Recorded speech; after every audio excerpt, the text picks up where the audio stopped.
This is Fam Electric Ghost, and we're live on the air with Simone Wright. You're an entrepreneur, visioneer, and intuition expert.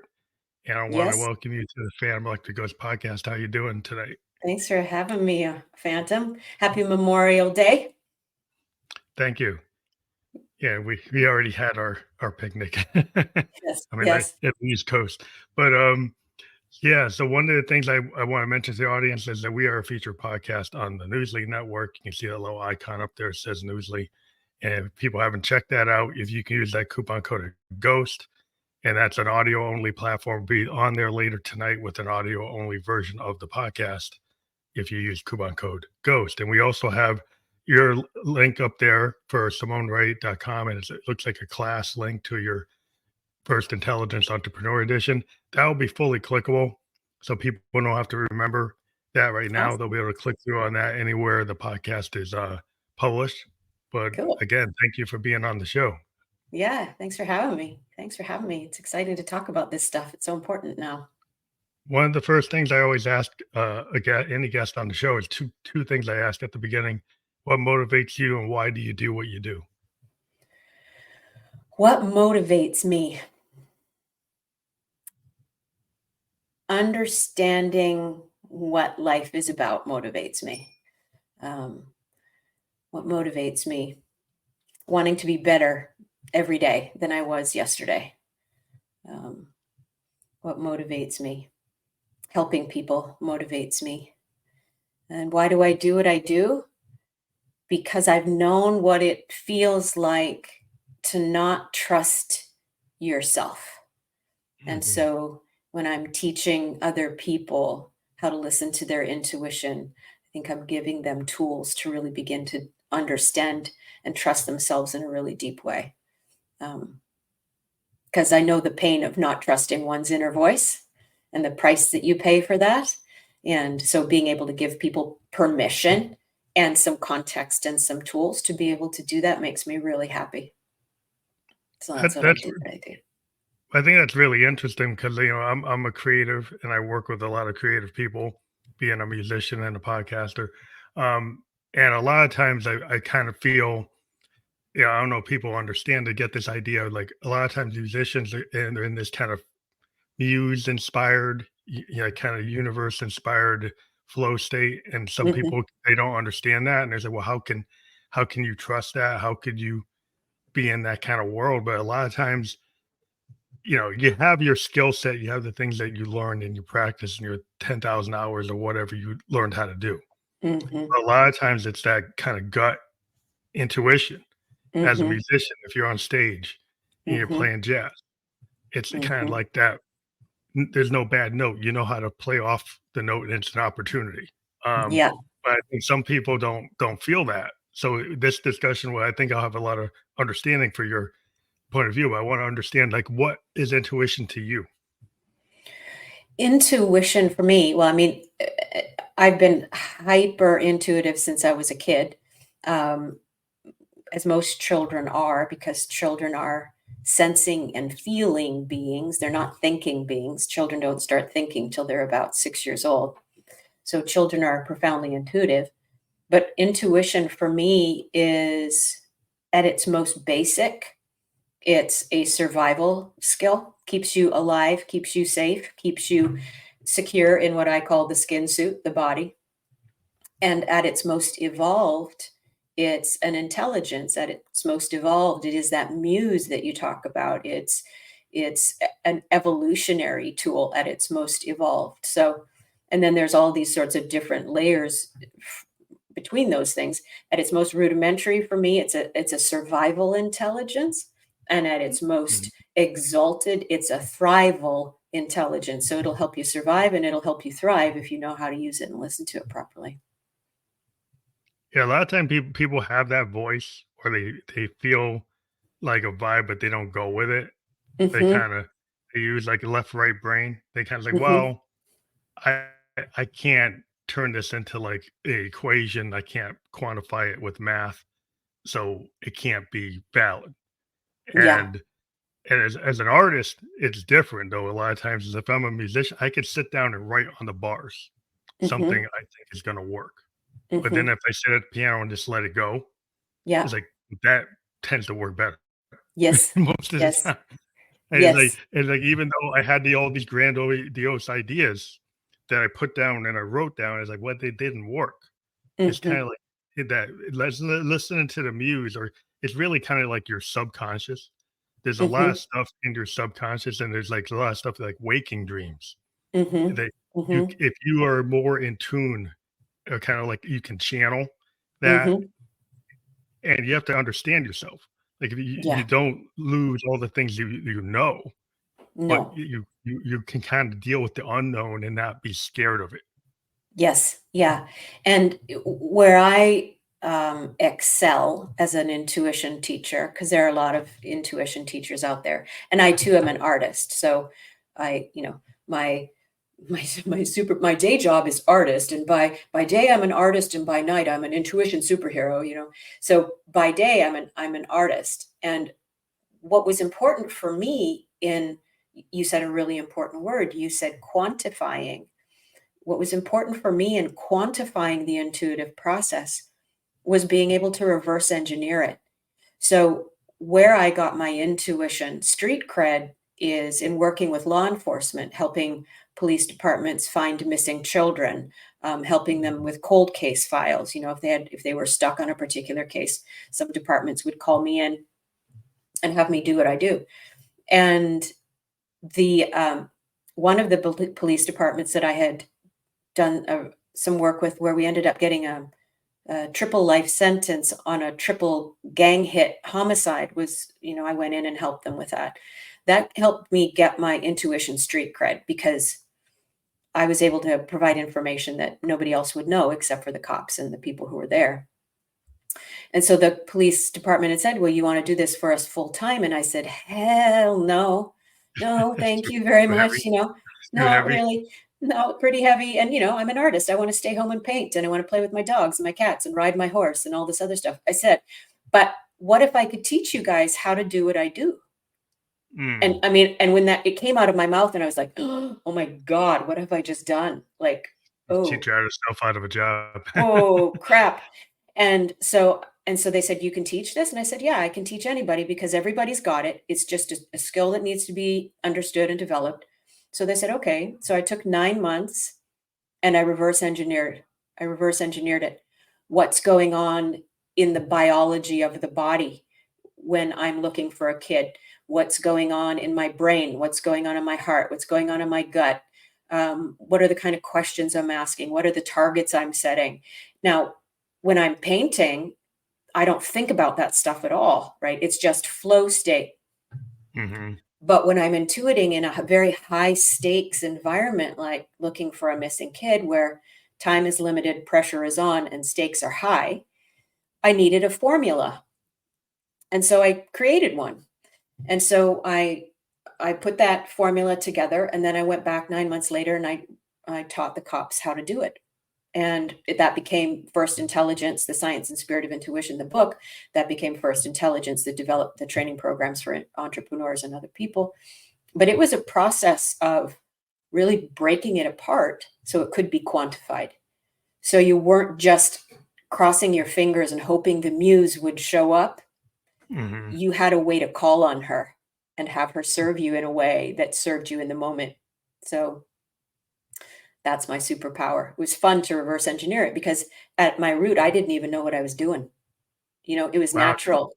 It you know. So how much of that, like, it's like art and science, but, a lot of what because once you put it down, it started to become a little bit probably more like a methodology with more, in tune with maybe science type of mindset. So how much of it is still just pure intuition? How much of it was like translated into processes that could be repeatable? Well, it's still pure intuition, just like, you're a musician, you understand that there's a degree. I always liken it to when you go to art school, although I only lasted about 3 weeks in art school, I hated it. But, profoundly self-taught, that it's good to have a proficiency. You know how to do what you do, and then you can just riff, right? Yeah. Hmm. Right. if you know enough proficiency and you can get proficient enough so you don't have to think about it, that's when the magic really starts to happen. So Yeah. I'm I there's the magic that's involved in the intuition. And I'm really hesitant to use the word magic because intuition isn't a supernatural, paranormal, woo-woo magic thing. It's an intelligence. It's again inherent in our biology. But I wanted to be able to, if we could put it into a structure so that then you could get fluent in it, like speaking a language. Yeah. And then once you know the language, you can riff, you can beatbox, you can scat, you can, Do anything. Yeah. you can Once do you know the anything with it. form. Yep. Yeah. Well, it's Yep. kind of like I'm a synthesis. Mm, So I deal with sound waves. mm, And I mhm, learned on my Moogs and all my analog synths how to take raw sound waves and run mhm, them through processes and get them mhm, to approximate like organic instruments and then instruments you've never heard. And so what mhm, that tends to do is everything we do, language is frequency and vibration. mhm. So Yes. when you talk, it's the same as singing. You can you're running frequencies. You have beats. You have measures. It's like poetry. So Mhm, once you mhm, learn that all that language and expression through your voice, whatever voice it mhm, is, it has a musicality to it, and you can mhm, actually trigger responses from certain mhm, vibrations and frequencies. mhm. If that's the case, you can feel a vibe when you walk in the room. And so your body's Absolutely. picking up frequencies and your body has a heartbeat. It's pushing out frequencies. They're the frequencies you can't see and Yep. maybe you can't hear because it's subsonic or beyond your hearing range, but it's there. Yes. And I think Yes. intuitive people, creative people, they can pick up on it. Yes. They Yes. feel it. And Yeah. that's in the same way that you're kind of riffing. Once you understand that you can channel it or process it, Yep. then Yep. that becomes probably what you're talking about. Perfect, If perfect, perfect analogy. It's spot on. Exactly it. Intuition is, being able to pick up those frequencies is just like being able to pick up a radio station in the field, Mhm, right? And you get the um, clear signal. There yep, you was get the static, clear. and now you got the clear signal. Yep, yep. And if you're stressed out, if you're anxious, if you're worried, then your capacity to receive those frequencies is going to be really limited because it is literally like having static on the line. And so Mhm. being able to start with a foundation rooted in peace, which so are you is it okay if I give you a little formula? Yeah, yeah, Okay. yeah. So, when you're playing music, you've got chords, right? You've got 3 notes that strike a certain harmony, right? Brrr. One note is Yeah. one thing, 2 notes is another, but a chord of 3 is quite a different thing. And so when we're shaping our intuition, we want to start with a harmonic. And that Mhm. harmonic initially is rooted in, at least from my approach, is rooted in 3 P's. So I shape these on a harmonic of triads. And so the first P is peace. Now, peace is the spiritual word, the science and the spirit of intuition. Peace is a spiritual word, but the scientific word for peace is coherence. It's Mhm. an ordered harmonic wave frequency, right? That's peace. And so you have to be peaceful in your heart. You have to be calm in your heart. You have to be able to reduce stress as much as you can to have that peace part active. The second P of the harmonic is precision. Precision is your capacity to set a strong target. Precision is a capacity to ask potent questions. So if I'm looking for a missing kid, for example, the precision aspect for me in this context is the strong target of the kid is home. The kid is home. That's my target. Not the kid is missing, not where's the kid, not show me the kid, not oh my gosh, where's Bobby, but the kid is home. That's the next wave function. So the kid is home overlaps the harmonic of peace. So now you've got 2 harmonics running. And then the third one is perception. What then does your body, your brain, your gut, your skin, your imagination start to perceive? What are the sight, sense, what's the muse saying to you? That's the perception harmonic. So you get all 3 of those things running at the same time. and then you become like a vibrating transmitter. Brrr, and Mhm. that's vibrating in the field, and then that's the information that then you start to receive, interpret. So it's exactly like a musical chord. And the more stable that is, and a triad is very stable, Yeah. the more powerful it is. So, It's y interesting because a lot of people probably don't know what they're doing, but they're probably practicing dissonance or disharmony, uh-huh. right? And so they're doing something like it's a little off. Like you do like the chord has a five-fingered chord, and you put a Mhm. flat or a flat B flat or a sharp into it, Yeah. and then you have some level of dissonance. Yes. And in music, we do that because sometimes you don't want pure harmony. You want Right. something that's a little jolting you by a little bit of noise, a little Mhm. disharmony, dissonance. But like when you're trying to focus Mhm. and you want people to remember that chorus, it's Mhm. usually not this chord. It's Yes. usually it has harmony, it's repeatable, and it makes you feel probably some kind of emotion. Yeah. That's what you're trying to trigger, like that Yeah. what songwriter wrote is like what they're trying to convey. Yes. And so like if you want a positive result, it's like the law of attraction. You Mhm. put out negativity or discordance or dissonance and you're not secure, you're Mhm. probably not gonna get a good you're gonna get the same kind of result.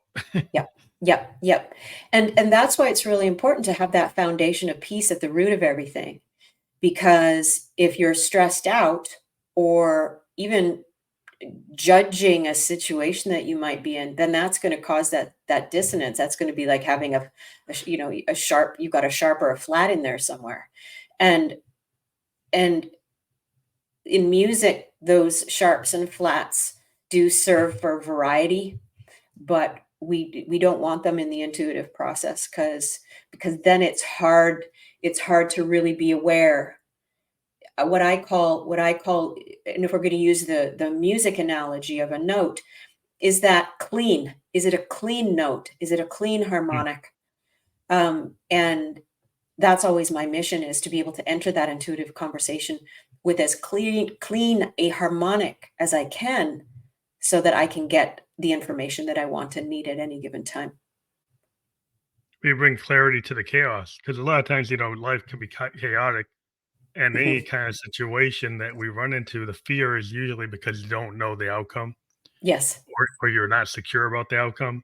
But if Yes. you can come in and have that kind of you're the captain, you're the general, you come in and you've got the plan. Everybody's Mhm. sitting around waiting for somebody to execute the plan. Mhm. Mhm. And you could be in the middle of total chaos, but the person who can execute a plan that makes people feel safe or feel like, oh, they're gonna win or they're gonna Mhm. execute, then they're like, Mhm. wow, this person can go through the storm and actually get us to the shore. Like Yes. how can they do that? And that's probably where, how you get to be, the entrepreneur kind of Yep. a analogy is like you're going through a storm, but you can keep the ship in docket. Yeah. Yeah. Yeah. And that's another beautiful analogy, Phantom, that you want to be able to ride above the waves of the storm. And this is why intuition now is so crucial, because we're all navigating a storm of information, a storm of data, a storm of content, a storm of opinion, a storm of, you know, used to be a 24-hour news cycle and now it's a 24-minute news cycle. And so we are all surfing this tsunami of data and information. And you're either going to be drowned by it, pummeled by it, driven crazy by it, or moved into analysis paralysis by it, or you can use your intuition to surf the wave. You can use your intuition to ride the wave.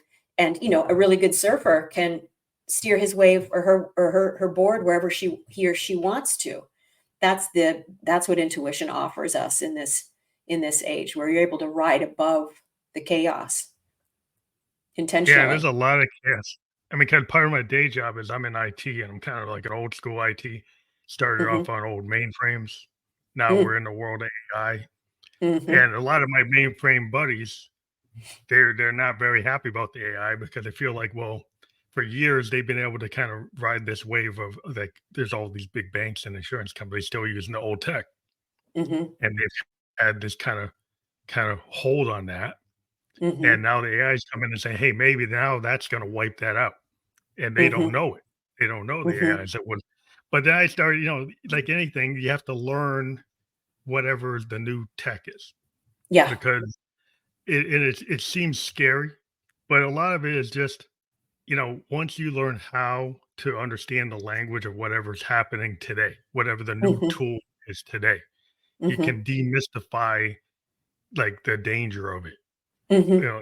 You can start to get control over it, right? So Mhm. that you can finally, right the ship. Because a lot of Yes. things are like there's a lot of fear in modern technology, like from robotics to AI, Mhm. blockchain. There's a lot of things that are like people it's gonna take my livelihood away, so I don't know what to do other than Right. hate it. So AI. it's like how do you not just just have an emotional response to it, but actually find a way, a strategy to actually understand it and Mhm. take it and move forward. Mhm. Mhm. Well, I mean, even look at the context of AI. Its brilliance is really only based on the data that's put into it, and then how it. Uh, I'm not a How tech you guy, use so I'm probably good. How it then alchemizes the information that it's been given, and so AI, in my intuitive perspective, is limited because it's limited in the different ways that it can put and information what it can together learn. based. It It only can knows learn. what it learned. Yeah, like Mhm. it is built on what it learned. So in the way I Yes. look at it, it's built on old information. Yes. And people Yes. think it's somehow doing futuristic. It's not Yeah. really doing futuristic information. It's No. taking stuff that was already known. Yes. So if you're a Yes. musician, right, and you're moving into experimental music, AI is not going to do the No. next experimental thing. It's not going to come up with fusion from Yes. bebop to fusion. It's Yes. not going to Yeah. do that. It's going No. to take whatever exists and be able to do that very well Yes. to, Yes. to parrot that and make it Yes. seem like it's intelligent, Yep. but it's not sentient. No. And I think people are making mistakes and thinking that it's sentient. And it Yes. also edits and it totally restricts certain choices. So it Mhm. goes through and everybody says, oh, this is great, but then it's missing things. Mhm. Like in the world of resumes, it actually is only looking for certain keywords and it's actually not looking at all the candidates. No. So human recruiters aren't getting all the candidates because it's editing them out. Yes. And What AI. yeah, it's not a good that's not always a good thing. No. No, no. AI is missing the muse. AI doesn't have the muse. And so AI, in my perspective, is limited. And the beauty of intuition is that, so let me give you some fundamentals here. Intuition at its most basic, we've all heard of it, is gut instinct. It's basic, it's fundamental, it's binary. Yes, no, good, bad, life affirming, life negating. Don't go down that alley. Don't say yes to that job. It's very basic, it's very binary. Gut instinct is that. Heart, then it moves up in the biology to the heart. Heart intuition is rooted in communication, connection, compassion. You have a heart to heart conversation with somebody. You know what to say intuitively because you're communicating through the heart. Then it moves up in the biology to the head, where that's visionary intuition, where you see a picture of something. Like when I'm looking for a missing kid, it works for me as pictures. Or if I'm Mhm. working with an entrepreneur to create a business, I see it in pictures, or they see it in pictures. So it's visionary intuition. And then the highest version of the intuitive process is universal. It's, I don't want to get all spiritual here, but it's the God force, it's the universal force, it's source force, it's the force, it's Mhm. infinite, it's eternal, it's it's all information eternally, stuff that we've not even thought of yet at that universal level. So, and we as sentient beings have access to that through our fourth level of intuition. AI can't even touch that intelligence. Yeah, it's just doing like the yes, no. Yeah. And then it seems like it's doing more than that, but it's not. and people can lose a lot if they hand over the reins to something that's just doing yes, no. Yes. Because Yeah. it's that, when you have that physical interaction with another human being, like the oral Mhm. histories that human beings have had before books, Mhm. right, Mhm. is always handed down through language learning. Mhm. And then Mhm. if you read a book, you get so much. That's why when you go to a lecture and you're in college and you Mhm. actually hear the professor relay what was in the book, Mhm. lights go on because Mhm. something in the book didn't translate, even though he was on the page, didn't get it. It's that Yep. communication to directly with the professor that actually Yes. makes you understand it. Yes. And I don't Yeah. think AI can do that. No. No. AI is AI in my perspective is limited. I'm not worried about it. And you said something really important there. You said the information as it's transmitted through the professor, it's transmitted through a living sentient biology that's dealing with a room full of other living sentient biologies, and those biologies are having an energetic conversation. So the professor is going to know how to quantify and communicate what's on the page in a way that you're not going to get from the written word. And this is also what's really important, that you could read a million books on intuition, but if you don't go out into the world and get your feet dirty and get your hands dirty and fall on your face a few times and screw it up and practice, then you're just going to be an armchair intuitionist. It's the same with anything. You could read a book about playing football, but unless you go out on the field and you throw the ball and Actually get do it. tackled a few times, so what? You can read a book about how to use a standard shift car with a clutch, Yeah, but yeah, until you actually get in the car and do it, yeah. you're not gonna get it because No, it's like a hand-eye coordination. It's a yeah, feel. It's a yeah. feel thing. It's like riding a bike. You could read about riding a bike, but you're not gonna know it till you go down the bike and you fall down and you scrape your knee. Exactly, exactly, and you're gonna fall down, and so the intuition thing is like learning to speak a language, and Mhm. so you have to understand some of the rules of language, like when you speak English and then you go and speak French, there's different rules to English and French. There's different rules to French and to Spanish. You got to understand there's different rules in music, there's different rules in jazz, there's different rules in country music, there's different rules in all of these communication structures. And so intuition is a language, and once you learn to understand the rules of the language and you can speak it fluently, but you got to go speak it. Like I spent a lot Yeah, of you time gotta in do it in your Italy. 10,000 hours, you gotta do Yeah, that. You gotta do the work, and you the have. problem is there's so many tools today that people have. Yes. They'll go and they'll sample, they'll cut and paste, they'll run an AI bot. It's like, "Well, I can write a book with AI." Really? Mhm, It's mhm. like, well, am I gonna wanna read that? Yeah. Probably not. It's not gonna be No. Hemingway. It's not gonna Mm-mm. Mhm. it's not gonna be William Blake No. because they're No. missing that spark of humanity. There's like Mhm. there's like, when I wanna see an AI directed movie, I'll go watch Citizen Kane again. I Mhm. probably would rather watch Citizen Kane because Orson Welles Mhm. is a human being that Yeah. decided to do things that nobody else had done because he didn't know Yes. that you couldn't do it. Then when they Yes. asked him about it, he said, "Well, why did you use these camera angles? Why did you do that?" "Well, I didn't nobody told me I couldn't do it, Mhm. so I Mhm. did it. I Yeah. wasn't trained. I went and did what I thought the camera should see." Mhm. And I thought Mhm. that was really interesting because that's how you break boundaries when somebody goes into a canon or told that this is it. This is how you're supposed to do it. Yeah. And then you get Yeah. somebody who says, "Why can't I do it this way? Why can't Mhm. I do it a different way?" And the Yeah. human being will do that, but the Yeah. computer is just gonna do whatever the machine learning told them, and it's a whatever has gone on before. Yes. It's very limited. It's very limited. And and that's why, Steve Jobs was a very vocal about uh, his intuitive approach to business, and which is why Apple's idea was be an outlier. It's the crazy people who change the world. So go ahead and be crazy. It was more And artistic. yeah, Everything Apple was doing was not from a business mind, not from a pure logic mind. There was no, a lot of artistry to it. They yes, it was like doing something that was kinda out of left field. It's like You think it's like Andy Warhol type. It's like, oh, if Andy Warhol is running a tech company, he's going to do it that Mhm. way. Like Yeah, it's more artistic, and yeah. that's what you kind of miss from not having jobs around. Is like, are they still? They're trying to still have his aesthetic, but he's not here. So Well, theirs is the artificial intelligence version of Steve Jobs, right? They're trying to follow a formula based on pre-existing data, but the muse isn't there. And yeah, so the outcomes are different.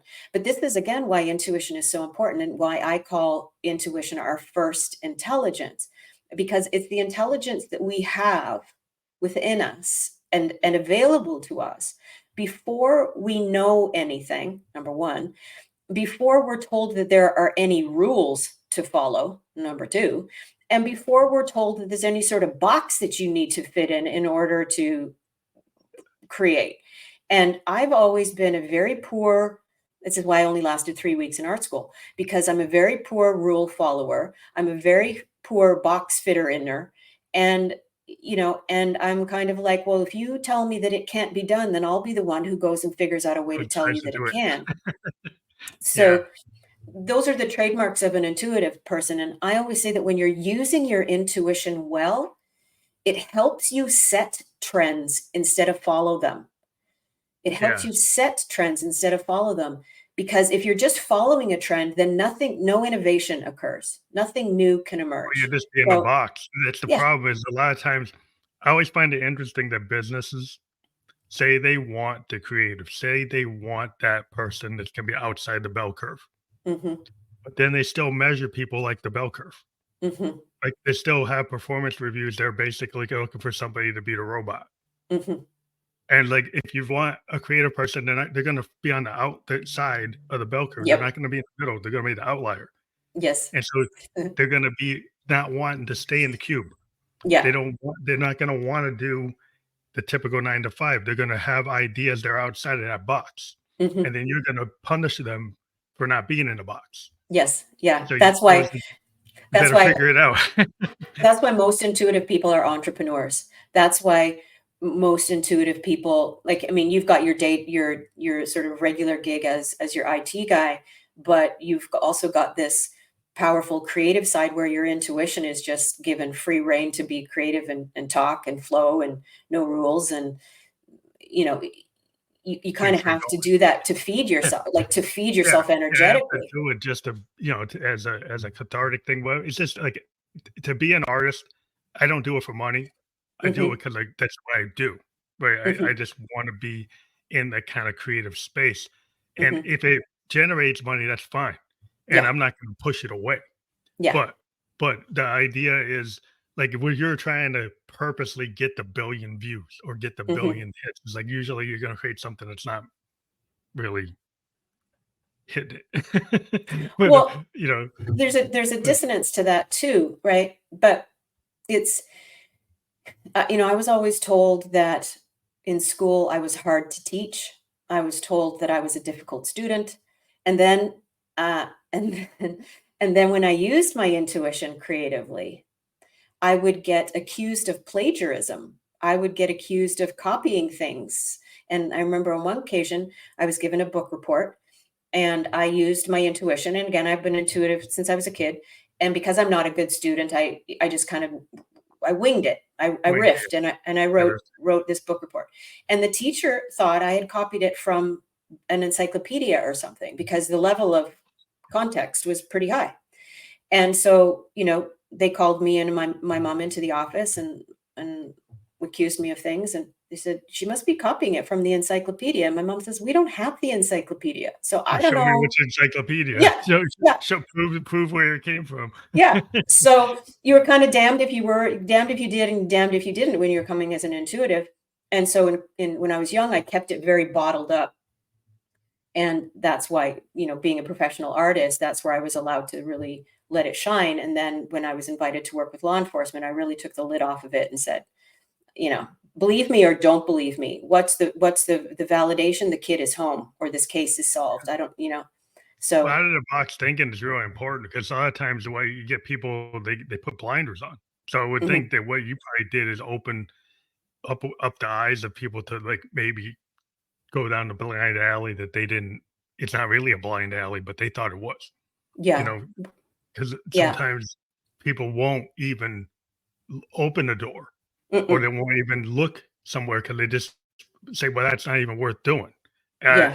And you have to kind of push it when you're like an intuitive. You're like, it's like, why not go in this direction? Well, nobody goes that way, so we're not going to go that way. Yeah. But Yeah. it tends to be the nobody wants to go down that path.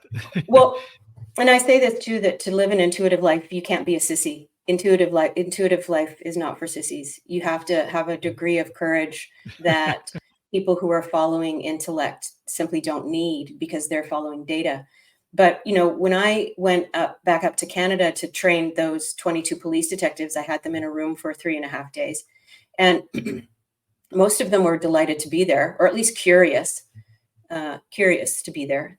And one guy sat in the front row for those whole 3 days with his arms crossed, kind of like, yeah, this What is a is load this? of crap, but I'm here. La, la, la.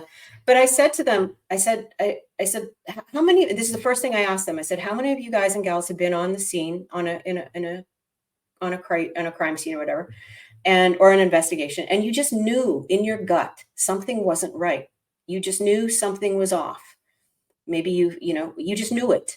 And but you couldn't explain why you knew it. You just knew that you knew it. And every hand in the room went up. Even the guy who had his arms crossed and was trying to kill me with his eyes.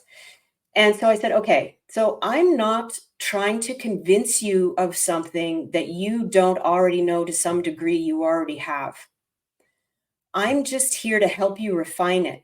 I'm not here to try to convince you of anything. But if you guys already know that you've got something going on within your beingness that tells you when something's off, what would it be like then if you could amplify that, direct it at will, and then Folks. trust it? And they're like, okay, you got our attention. You've got us for 3 days. So that's where we worked on it. And so this is why I say everybody is intuitive, but at different levels, it's taught out of us because we're all born profoundly intuitive. Again, children are sensing beings, they're not thinking beings. Mhm. But other children will tend to move, they're more easily trained out of their intuition. And that will tend to be the children that are more intellectual. And that's fine. My goal is to be able to bridge that gap between intellect and intuition so they work as a team, not to throw the baby out Yeah, with the bathwater. you shouldn't throw that childlike wonder because I think that's Mm-mm. why I find with artists is a lot Mhm, of us, we keep it. mhm, That mhm, like the child curiosity to try things and not care what anybody's gonna think, mhm, and because it doesn't matter, mhm. because whatever serves what we're working on Yeah. is where I'm gonna go, Yes. so and that doesn't always follow the rules, No. and No. not that you don't learn certain. I mean, I learn my scales, I learn my chords, I learn the keys, I what Mhm, but then you would just start to figure, like, what happens if I invert this? What happens if mhm, I cross this with a different genre? What happens mhm, if I tune this a little differently, mhm. right? And I go and do a non-standard tuning and I do something here that's a Mhm. little doesn't seem like it would work, but then it does work. And Yeah. so that's that's the stuff where you take risks. You're willing to Yes. take that risk because there's a lot of reward when you're kinda on that bleeding edge. Yes. Uh, what I find is and it's like you're willing to listen to the muse, and the muse is a lot of it's you. It is a lot of It's all subconscious you. stuff. It's It's all all that. you.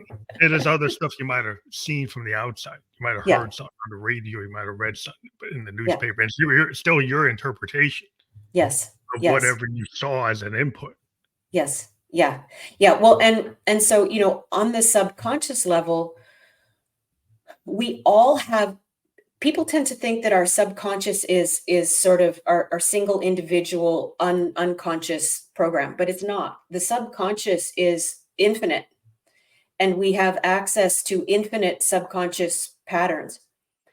What helps us understand, and as intuitives, and again, when we're young and we're intuitive, we're doing it naturally.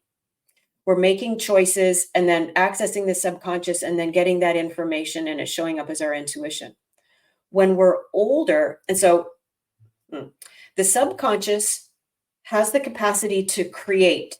It is the creative mode, but it doesn't have the capacity to choose. Hmm. The conscious mind, this is why when I'm working intuitively, I have to consciously choose a target. The kid is home. That's my target. So the conscious mind has the capacity to choose, but it doesn't have the capacity to create. The subconscious mind has the capacity to create, but it can't choose. So you've got to be able to merge those two things together. So when, as entrepreneurs or musicians or creatives, we have to be able to set a target. And when I'm working with entrepreneurs, I have them set up a triad target, another harmonic of time being one, ideas being two, and money being three. So you set up, every business needs to have those three things active: time, Hmm. ideas, and money. And once that harmonic, that's your target. So your conscious mind chooses that target. Then you start running the triad of peace, precision, and perception. And then what have you got? You would know what this is. If two chords, different chords, but are playing at the same time, but they still create a harmonic, there's got to be a word for that. I don't know what it is. Yeah.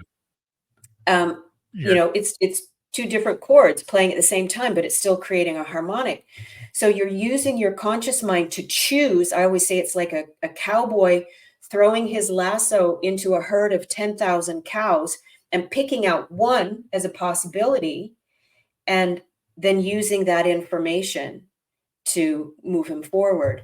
So those ideas of conscious and subconscious, then tapping into the superconscious, the universal field of everything, is what um, our intuition is really. It's the harmonic of conscious, subconscious, and superconscious all agreeing to the same target. And then that's when things really start to, holy moly, we're not in Kansas anymore, Toto. That's when things really start to happen That's in a where you big kind way. of get into this like synchronicity type of thing Hmm. where, it's like even though you could have different chords, if they're in the same scale, then they're Okay. going to kind of have the same, they're going to be in the same kind of harmonic rather than Okay. discordant. Because if you run a different chord, it's like totally opposite. You have some discordance with something that's harmonic, like it's in Okay. harmony. But if you Okay. could actually do things that are kind of like shadow vocals. There are Okay. like people will go and put down vocals that are Mhm. very low in the mix and then build Mhm. up on them.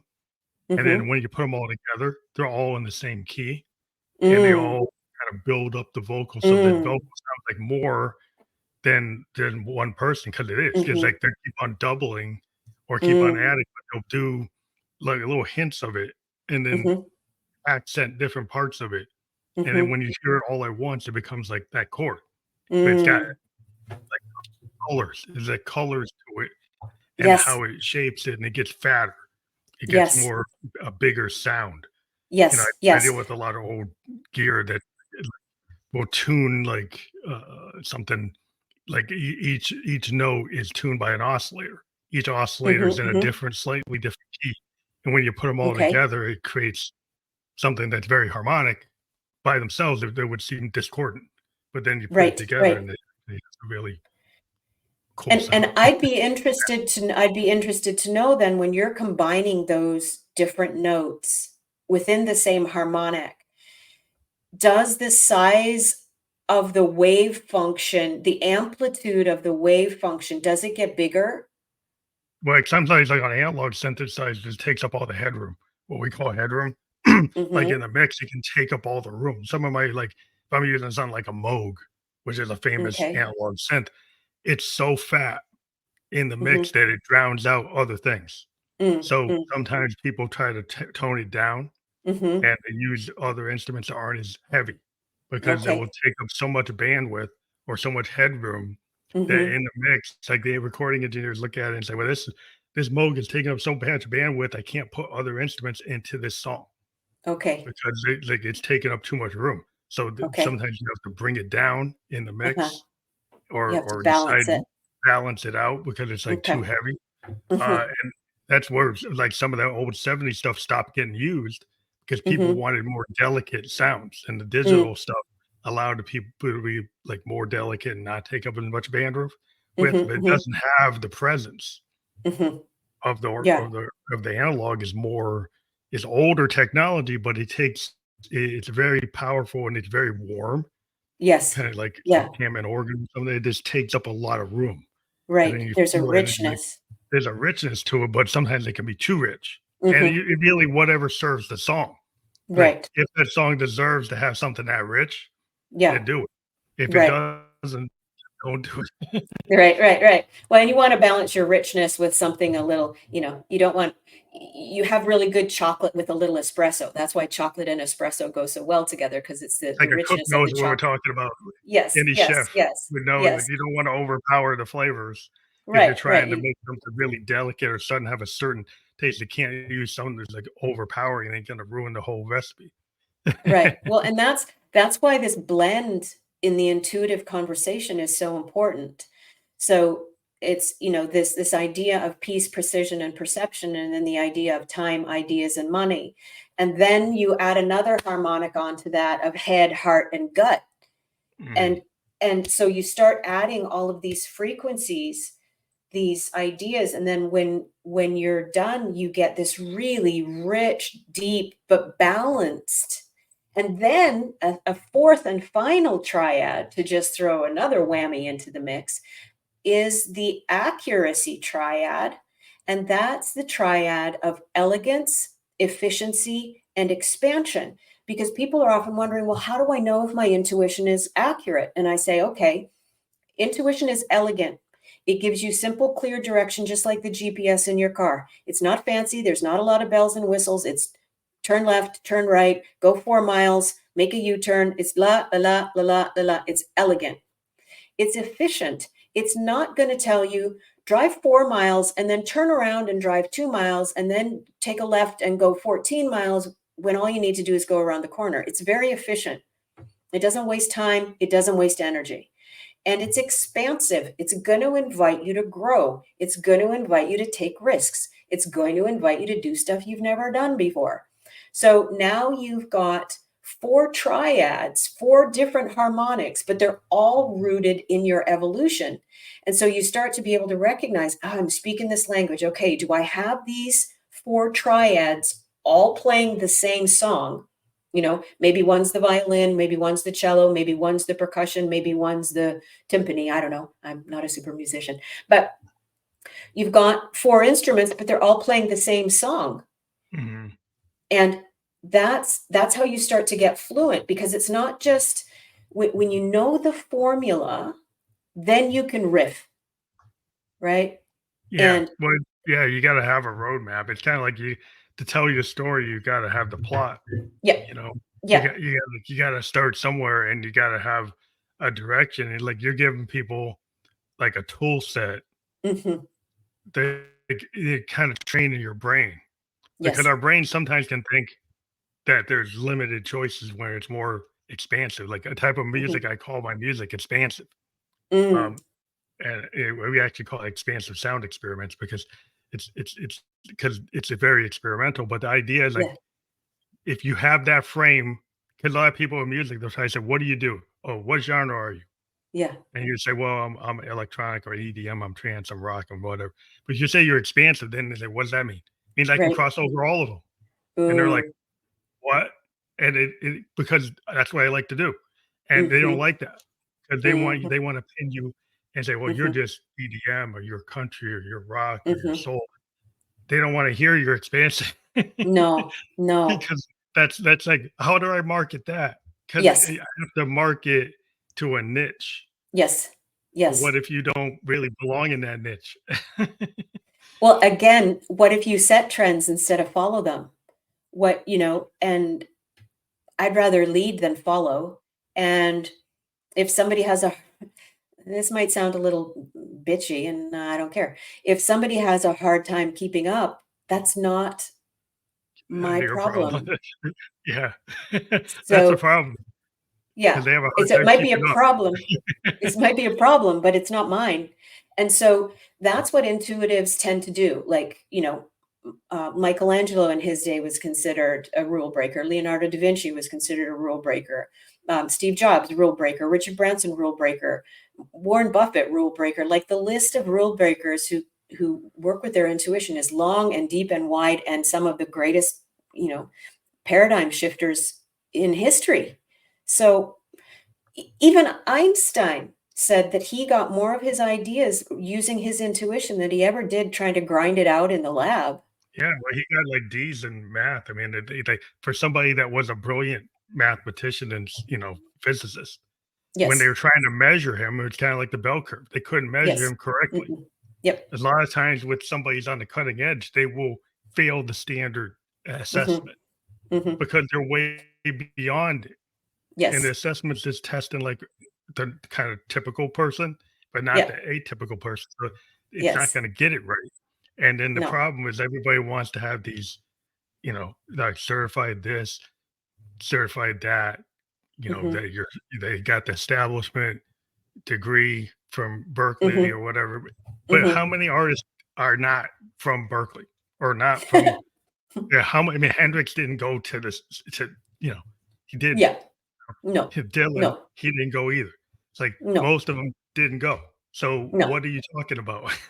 Yeah, yeah, and the irony of it is, like I said, this is the 3rd time I've said it, I lasted 3 weeks in art school. The some of my friends who got their art degree, who did the 4 years and got their letters, uh, they're not doing art now, and I'm just like, "Well, I'm the one who didn't complete art school, and, I'm a globally collected, very highly awarded, all over the world, highest selling That's artist of my kind in the world kinda thing, but, oh, I didn't go to art school."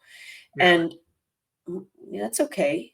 Most So bluesmen, didn't go to the seminary. They didn't go to the they didn't do it because, no.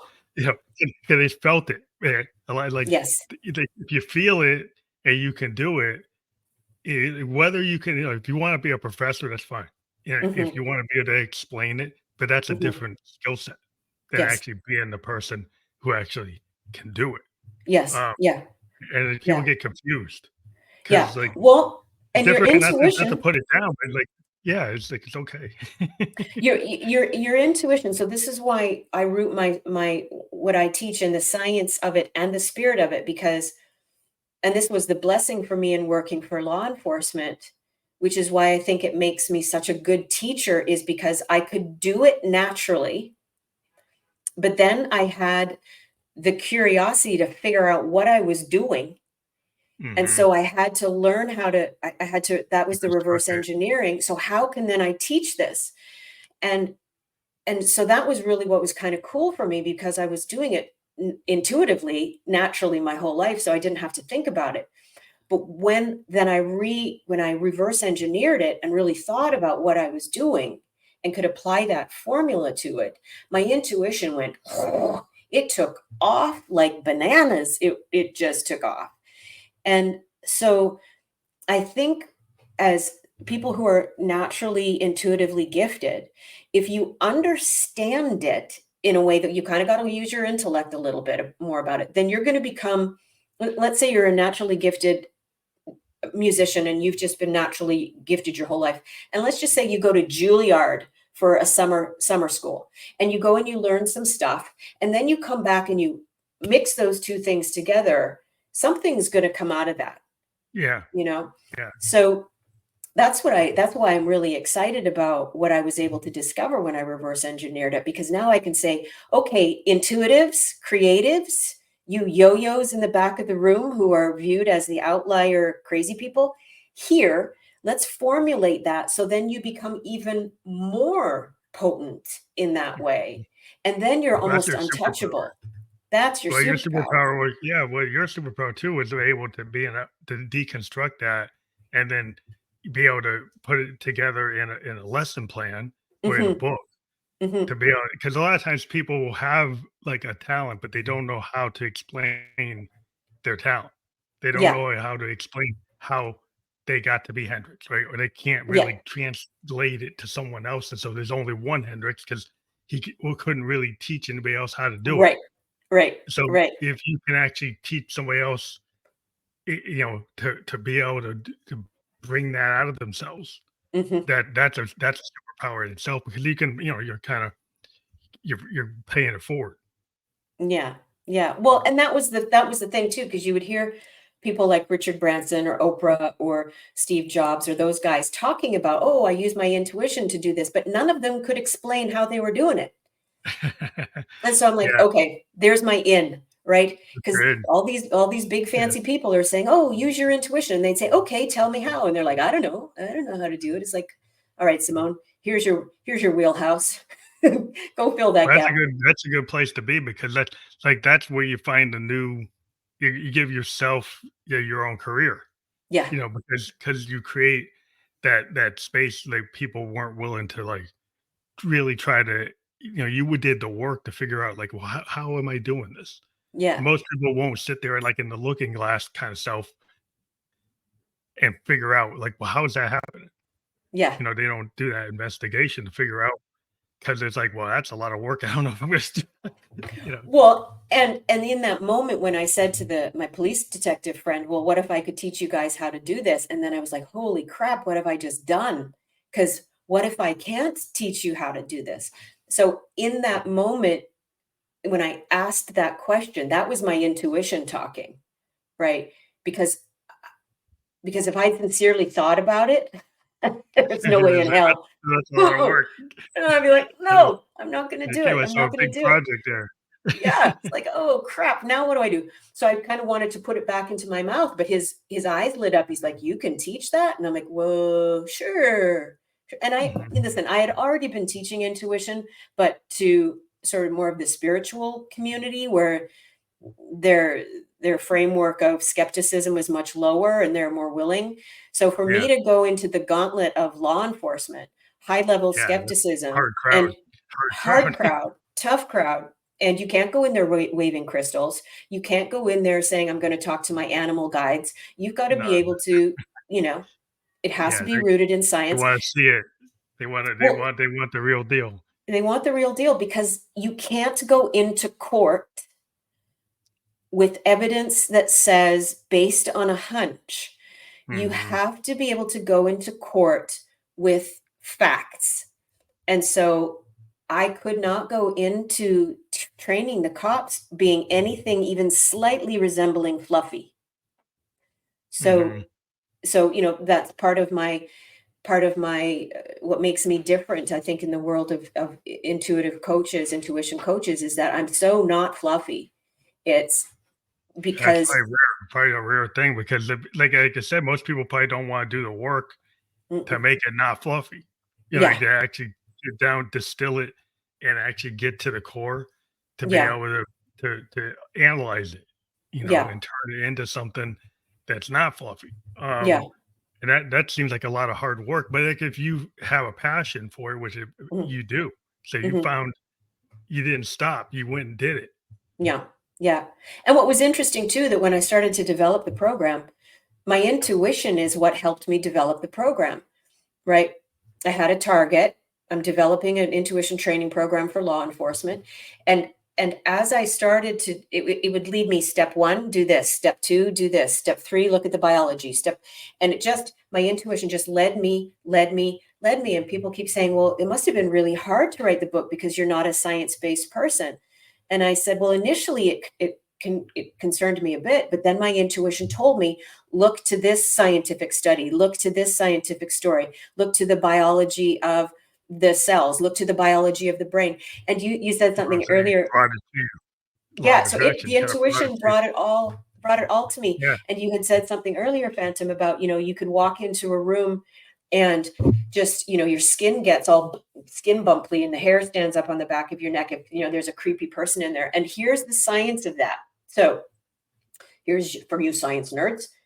When our body is developing in our mom's tummy and we're embryonic, there's a group of cells that form the nervous system and the brain. And when we're developing, I think it's at about 3 or 4 months, those cells start to split. And one group of cells goes to form the nervous system, the spinal cord, and all of the nerves that are extending from that. And the other group of cells goes to form the skin. Mhm. So we are literally covered in nervous system. We're literally Nervous covered system. in brain, like spinal, s- like yeah, it's nervous system capability. nervous system, our skin, all of those, 100 trillion cells. So when you walk into a room and somebody's kind of got a weird vibe and the skin and your skin stands up or your hair gets all goose pimply, You're it's sensing be, it. you're sensing it, and the receptor is the skin. It's scanning the environment. Beep, beep, beep, beep, beep, beep, beep, beep, beep. But I Oh, think we've all been taught not to listen to that. yeah. So like think like ancient humans Hmm. probably really listened to that a lot when they were in Hmm. an environment with the wolf and the saber tooth, and they had to listen to it. They had Yep. to know what's going on. But as Yep. we get all these technical marvels around us, we get less and less.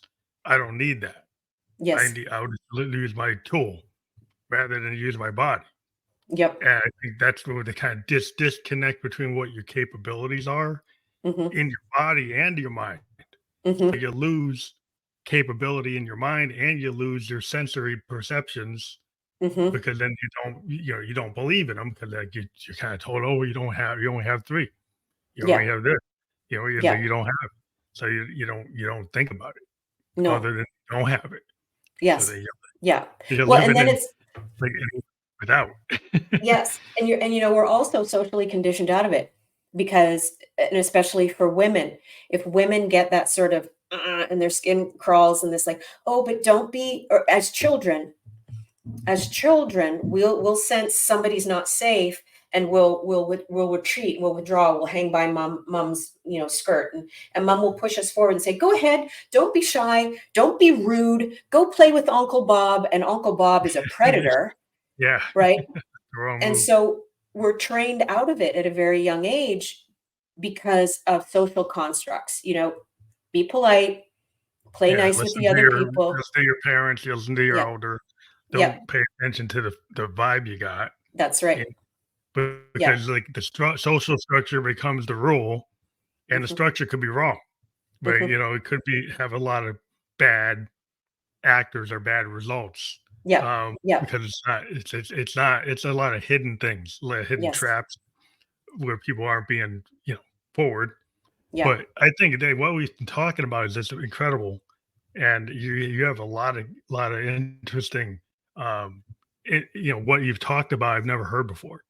So Good. that is just fantastic. But we Good. always hit our hour mark faster than we ever anticipate. Yeah. Oh my gosh. That blew by. And Holy cow. yeah, Holy we cow. hit it. So, but we do have your link again for your class. I did want you to explain to why if people click on that link, it's like that first Intelligence Entrepreneur Edition. What happens when they click on that? Well, you'll see sort of the basics of the entrepreneurial First Intelligence edition, and you'll see there what's included in that online program. Why intuition for entrepreneurs is so important. How to be able to use it, like Steve Jobs, Richard Branson, and those sorts of folks do. It's a deep dive, intensive online program that will help you with those four triads that we talked about. It's a roadmap to Mhm. that for you. And it's lifetime access. You can study on your own. You can use whatever modules you want, hit whatever targets you want, do it in whatever cycle or circuit you want. But it's really going to help you fine tune that intuition process for you, especially if you have entrepreneurial goals. Um, I'm really proud of That's it. awesome. Yeah. People can get to your book from your website too. They can find your book. Yes. Yes. I think it's available on Amazon. It's the easiest way to get it. And people can also Oh, work with okay. me one on one. You can Oh, also work awesome. with So they can me. book time with you. They can book Yeah. time. Yeah. Oh, that's Yeah. awesome. And that's always fun too, because it's good to have somebody to bang those targets off of and refine targets with. And so that's always fun for me to be able to work with an entrepreneur to set a really strong time, ideas, money target and have them hit it. That's I view my clients as athletes, um, and that I'm taking them to the Olympics intuitively, and that's how I coach, that's how I teach, and so I give them the tools, and then I boot them out onto the field, and I say, "Go do your thing, and then come back, and So there's lots of ways you can work with me. That's awesome. I do Yeah. appreciate you being a guest on a Family Electric Coach podcast. We were just live on Facebook, YouTube, and Twitch, and we'll be on all the platforms where you can listen to or watch a podcast by tomorrow. And thank you Awesome. again for being a guest on the show. Oh, my pleasure. It was a great time. Went by so fast. You're a great So, interviewer. You're a great thank you. interviewer. You're welcome. You're welcome. Thanks, Phantom. I'll look forward to the links and I'll share them with my community.